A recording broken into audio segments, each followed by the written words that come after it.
Soy Juan Gervas, en el momento actual y desde hace 10 años médico general rural en la montaña, en el norte de Madrid, en el Valle del Río Lozoya, una zona muy bien conservada, en la que es un placer vivir, relativamente cerca de la ciudad, pero que conserva todavía el ambiente y el estilo de la vida rural. Terminé mis estudios de medicina en el año 71, entré en la Facultad de Medicina con 16 años, en Valladolid, donde hice también la tesis doctoral.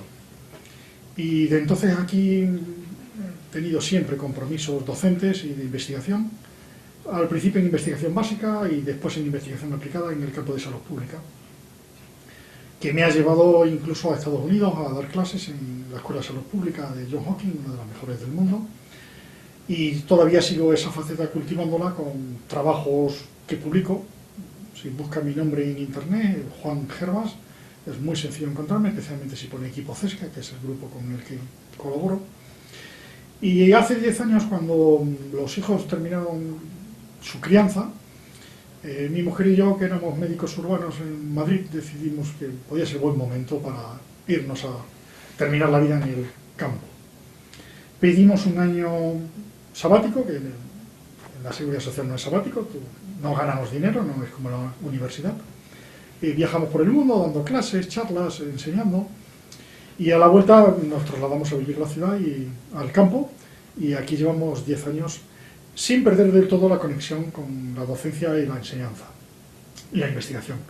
De manera que sigo dando clases en la Escuela Nacional de Sanidad, de Atención Primaria, Salud Internacional, y sigo dando clases en la Facultad de Medicina de la Autónoma como profesor honorario de Salud Pública. Y como una eminencia como tú, 22 matrículas, sobresaliente cum laude en el doctorado, título convalidado en los Estados Unidos, profesor de varias universidades, más de 400 artículos publicados, elige la medicina rural. ¿Es una elección? Sí. ¿Por qué? Porque supongo que podrías estar en cualquier otro sitio. Sí. ¿Por qué? Sí. Tengo mucha influencia filosófica griega, en el sentido de la vida vale la pena vivirla y no se repite. Lo que decía Heráclito, que no nos bañamos 2 veces en el mismo río. De manera que sé que me voy a morir y desaparecer. Y eso ha sido una constante en mi vida que explica gran parte de las cosas. Aprecio especialmente la densidad de los días, la calidad de la vivencia, el disfrute de cada segundo. Y para eso me da igual estar en el desierto que ser premio Nobel o ser médico rural.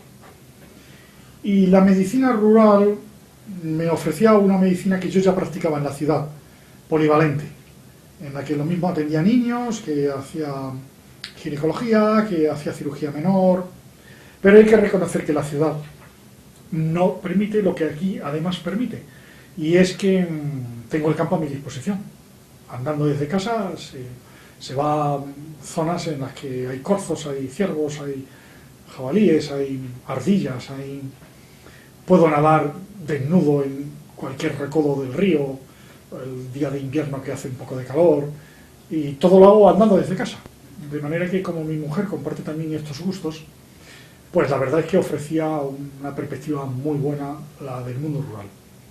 Además, hay que reconocer que en el momento actual, quiero decir, incluso hace 10 años, desde el 2000, da igual estar en el mundo rural que en el urbano. Yo me conecto por la mañana en lo que llamo colegios invisibles, que es un concepto social muy interesante. Los colegios invisibles son esos grupos de investigadores, científicos, que se reconocen entre sí y que comparten información, trabajos, publicaciones que están en curso, de manera que yo lo mismo me relaciono con Australia que con Finlandia, que con Canadá a diario y muchas veces.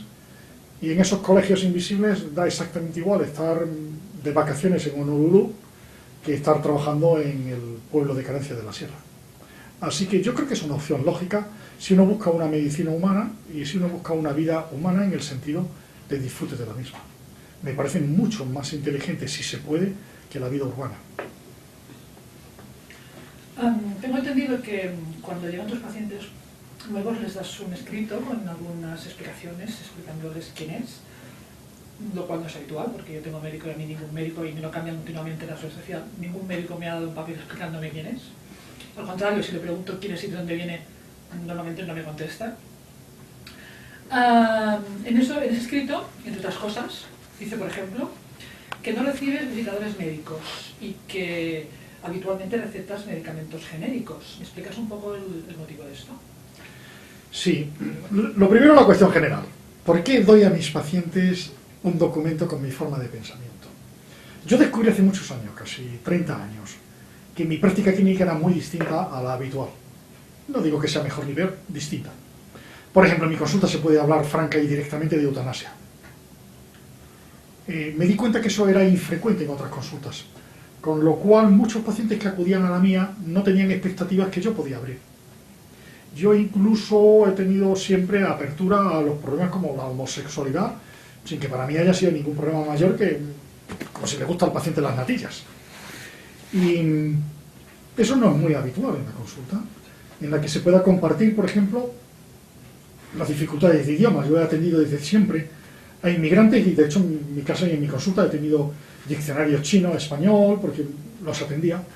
En ese estilo de práctica clínica yo creo que era importante que los pacientes pudiera abrirse la puerta para que supieran que el médico era distinto, por un lado. Segundo, me percaté que en la entrevista clínica yo obtenía muchos datos de mis pacientes y mis pacientes sabían poco de mí.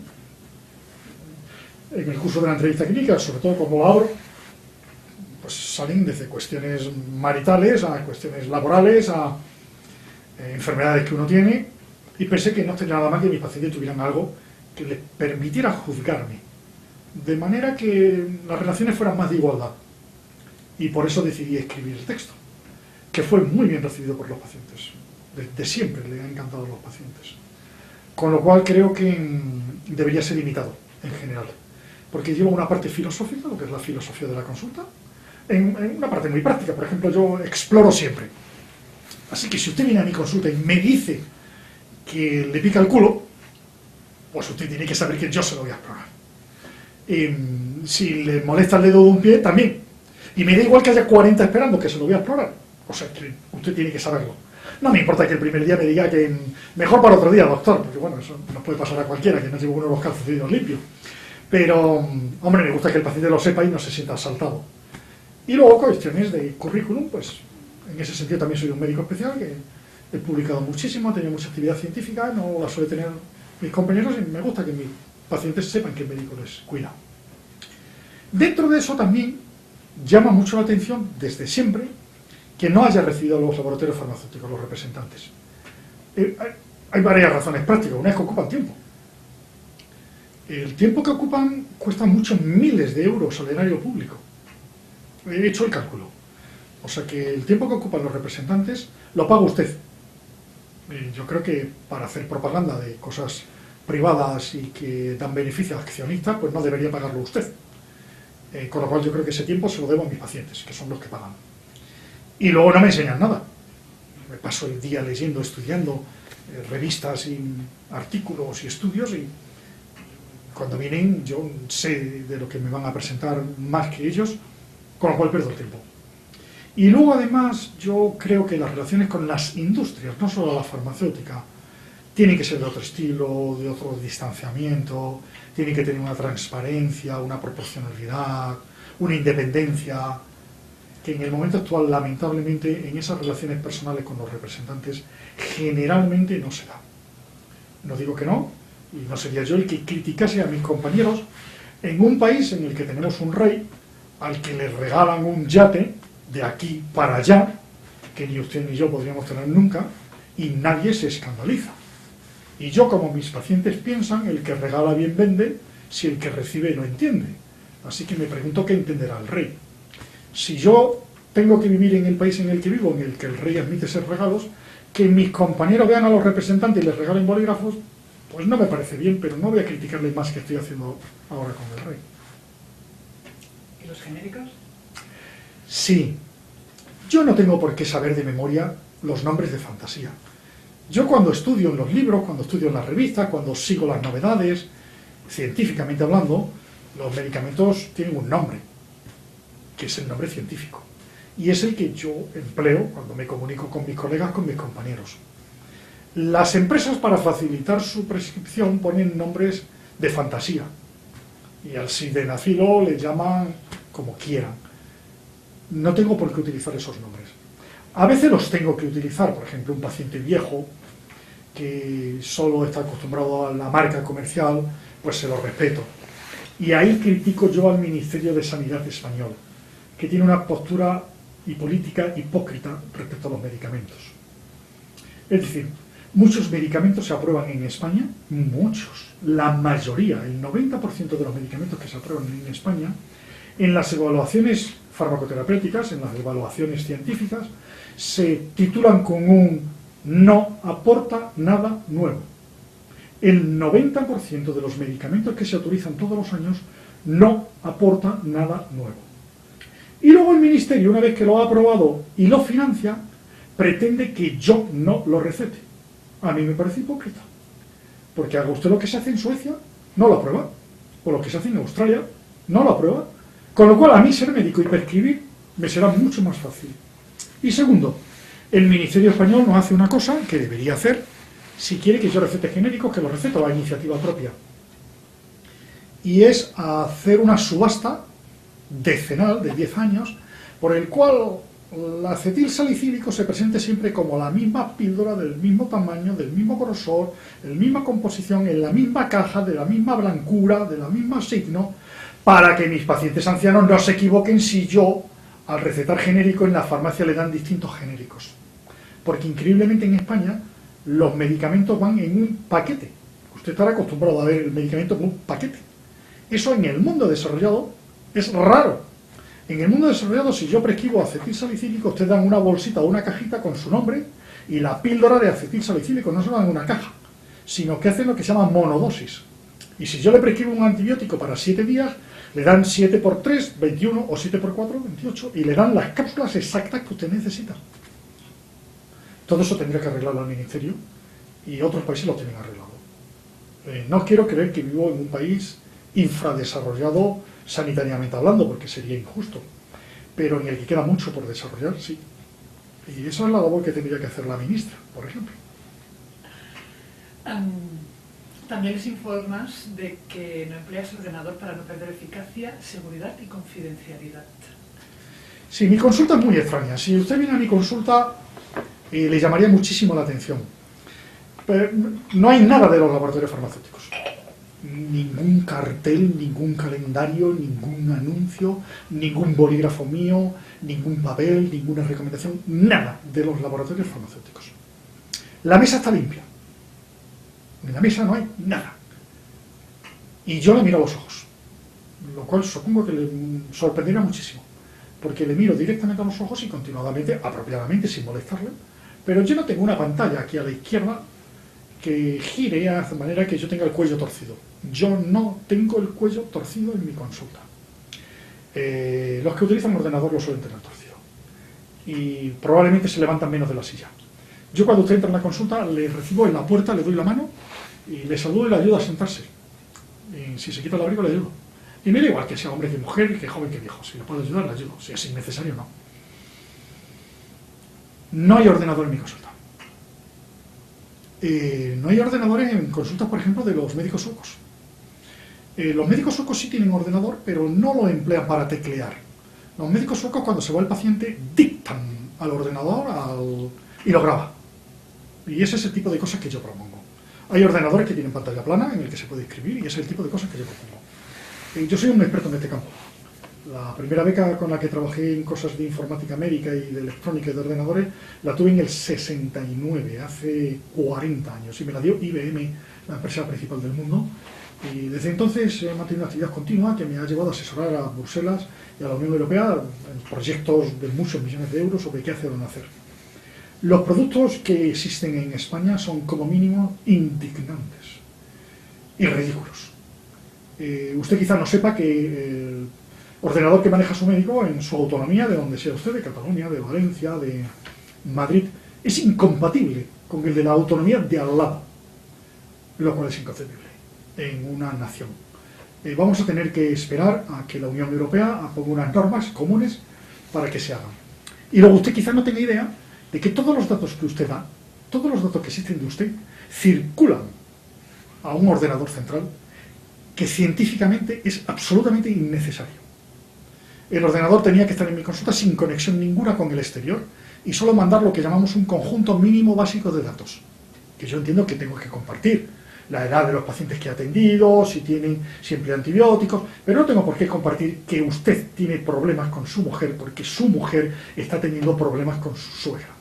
Eso a nadie le interesa. Y eso hoy circula. Me dirá usted que eso está protegido, y yo le diré que sí, muy protegido. Pero los datos de la presidenta de la Comunidad Autónoma de Madrid no están en el ordenador. Y los del rey tampoco. Y los de las infantas tampoco. ¿Qué tiene el rey? ¿Qué tiene la presidenta de la Comunidad Autónoma de Madrid que no tengan mis pacientes de canencia, garganta de los montes o el cuadrón? ¿Sangre azul? ¿Vamos a pensar que la sangre azul existe? Y por último, los ordenadores no me ofrecen la potencialidad que yo sé como experto tienen. Y en mi consulta se puede usted imaginar que no los empleo, pero en mi casa todos los días, todas las tardes, todas las mañanas. Yo necesito el ordenador, pero no lo que me están dando. Mi postura que he mantenido a lo largo de la vida es una ética de la negativa. Yo tengo por obligación a mis pacientes una ética de la negativa, que va en los dos lados. Mis pacientes ya saben que la baja laboral en mi consulta se da como complemento del tratamiento y no a capricho. No venga usted a pedirme una baja que no esté justificada porque no. Y no me ponga mala cara, que me da igual. No. Es una ética de la negativa. Pero tengo la misma ética hacia arriba. A mí mi gerente no me puede pedir algo que yo crea que no deba hacerse. Y no lo hago. Probablemente en este momento sea de los poquísimos médicos españoles que no utilizo ordenador. Pero me quejo, lo hablo, lo digo. Y reto a que me lleven a juicio o me expedienten. Porque en ese juicio y en ese expediente perderían. Por ejemplo, una minucia pequeña, pero la mayoría de los ordenadores españoles utilizan un programa de clasificación de enfermedades del que yo soy parcialmente autor como experto mundial en el Comité de Clasificación Internacional de la Organización Mundial de Médicos, que es una clasificación de enfermedades que se está utilizando ilegalmente en España en los ordenadores sin pagar royalties y sin haber pedido permisos. Así que estoy esperando a que intenten obligarme a mí a utilizar esos ordenadores para muy probablemente establecer las condiciones legales en las que eso tendría que utilizarse. Lamentablemente la mayoría de los compañeros médicos, buenas personas que quizás tengan menos conocimiento respecto a informática que yo, no se oponen en voz alta, sino que se limitan a una cosa que yo llamo cultura de la queja, que es esa cultura en la que uno llega tarde, se va pronto, toma café y acepta pocas responsabilidades y no se queja. Con eso estamos destruyendo el sistema sanitario, que en España es todavía algo digno de conservar, y nos destruimos nosotros como personas, los profesionales, y tratamos indignamente a nuestros pacientes que finalmente creen que hacemos lo mejor. Y en último término, no enseñamos a nuestros gerentes y políticos que si se enfrentasen a profesionales con autonomía, quizás aprendieran que determinadas cosas ridículas, como los programas de ordenador que se imponen en las distintas autonomías, no se podrían imponer. Pero en esto me siento un poco Robin Hood. También les informas de que la muerte es inevitable y de que llegado el caso será digna, sin dolores y sin medios degradantes para el ser humano. ¿Crees que en este país la muerte es degradante? Sí. O sea, uno de los problemas que a mí me duele hasta el alma es la forma de morir en España. Por ejemplo, usted probablemente está al tanto de lo que sucedió en Leganés, que hubo una acusación de 400 muertes provocadas, una barbaridad, un manejo político absurdo. La cuestión central para mí no era si había habido eutanasia, abusos. No, tenía la certeza, como se demostró judicialmente, que no. La cuestión para mí era qué hacen 400 personas, 500 o las que fueran, muriendo en urgencias. ¿Es urgencia un sitio digno para morir? ¿Querría yo morir en urgencia? ¿Querría que murieran mis pacientes en urgencia? No. Porque morir en urgencia es indigno. Yo querría morir en mi cama, con mis hijos, con mi mujer, con dignidad, con tranquilidad, controlándome los vómitos, controlándome los miedos, controlándome la ansiedad, controlándome el insomnio, controlándome el estreñimiento, controlándome los edemas, controlándome la ascitis. Morir con dignidad. Querría que si muriese el domingo a las 10 de la mañana no hubiera problemas para firmarme el certificado. Y que si una noche mi mujer estuviera agobiada, no viniera por mi casa cualquiera que le tocase, sino mi médico, el que me conoce, el que me ha llevado, que es el médico de Buitrago. Eso hoy es impensable en España. Eso hoy lo ofrecemos 4, sin compensación ninguna más allá del cariño que obtenemos de los pacientes. Por el cual yo, cuando alguien está muriendo, calculo que es terminal, calculo que en los 6 meses próximos, la familia tiene mi teléfono y lo emplea para llamarme a cualquier hora del día y de la noche, festivos e incluso de vacaciones, no para ir yo, porque si estoy en Canarias no voy a venir a Carencia, pero sí para organizar los cuidados si yo no estoy. Y por supuesto, si estoy, voy, a cualquier hora del día. Esto en España es hoy impensable.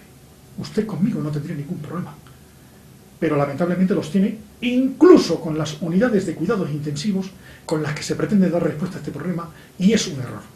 Las unidades de cuidado intensivo, como todas las unidades especializadas, deben estar respaldando a su médico de cabecera, el que le conoce de toda la vida, el médico general, el médico de siempre, el que usted tiene derecho a tener porque lo paga, pero no tiene. Usted tiene hoy alguien que va unas horas y se despide, incluso que va a los pueblos, como yo llamo, paracaidista. Vive en la ciudad, llega al pueblo y se va.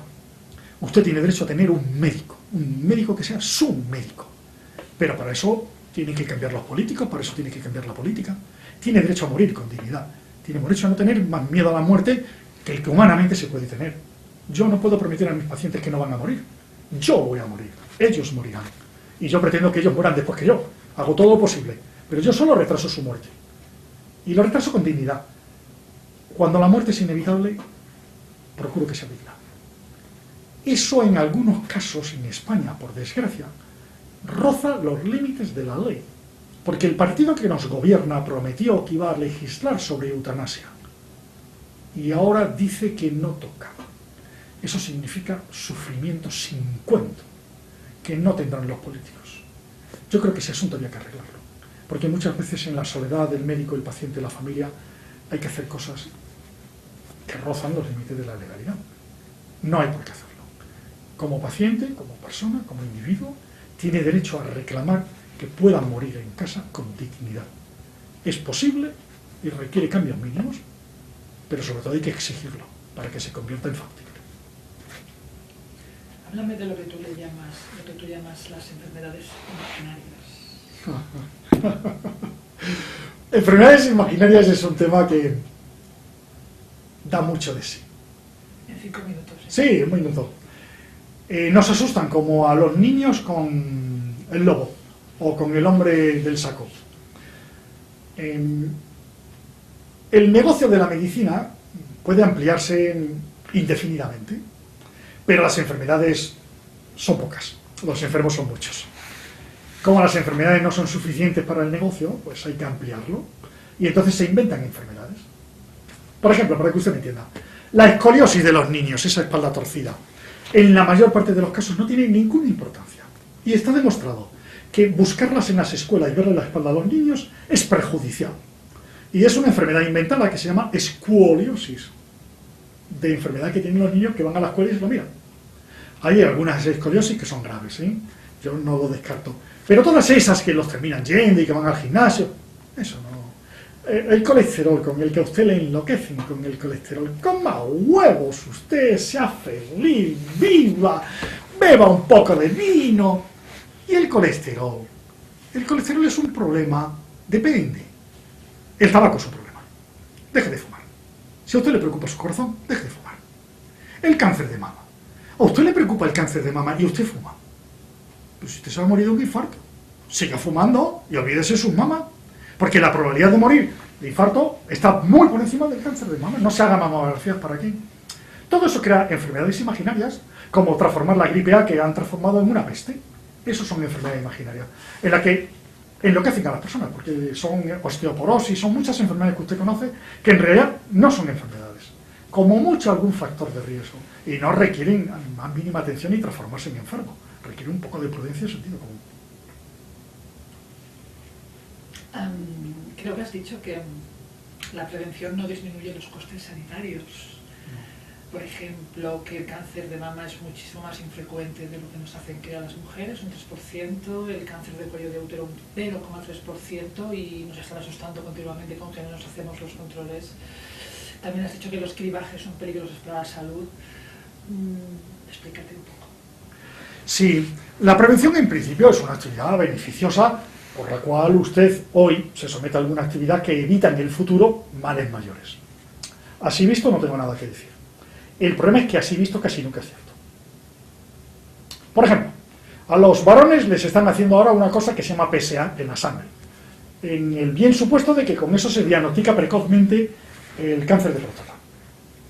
Pues eso es falso. Lo que se ha demostrado es que si se hace el PSA es más probable que usted termine impotente e incontinente, porque le operen de un cáncer que no tiene. Si a usted le vale la pena, pues hágase el PSA. No le importa quedarse impotente e incontinente, como esto es continuo. De manera que la prevención en el momento actual se ha transformado en una especie de altar en la que estamos muriendo y perdiendo calidad de vida en una expectativa de que vamos a mejorar. No tiene fundamento científico. Lo he revisado en muchísimos casos y hay ejemplos, hay algunos brutal, con el que remato ya esto, pero fue un caso histórico en el que cuando nacieron mis hijos en el año 70, los médicos recomendaban que los niños durmieran boca abajo, porque así había menos muerte súbita. Solamente se demostró después de que esto provocó millones o miles de muertos, porque dormir boca abajo aumentaba la muerte súbita. Los médicos se han olvidado hoy y eso no lo hacen. Pero los médicos hace muy poco que han estado recetando para la mujer en la menopausia los parches. Eso aumentó y provocó cientos de miles de infartos y muertes en mujeres con embolias. Hoy no lo han hecho y se les ha olvidado. Todo en fundamento de la prevención, uno para prevenir la muerte súbita, otro para prevenir infartos. La prevención se está convirtiendo en un veneno que envenena a nuestros pacientes y a nuestra sociedad. Con lo cual, de ser profesor, que lo soy, de salud pública, muy a favor de la prevención, lo sigo siendo, pero dentro de unos límites tan estrechos que no tiene nada que ver con lo que hoy se hace.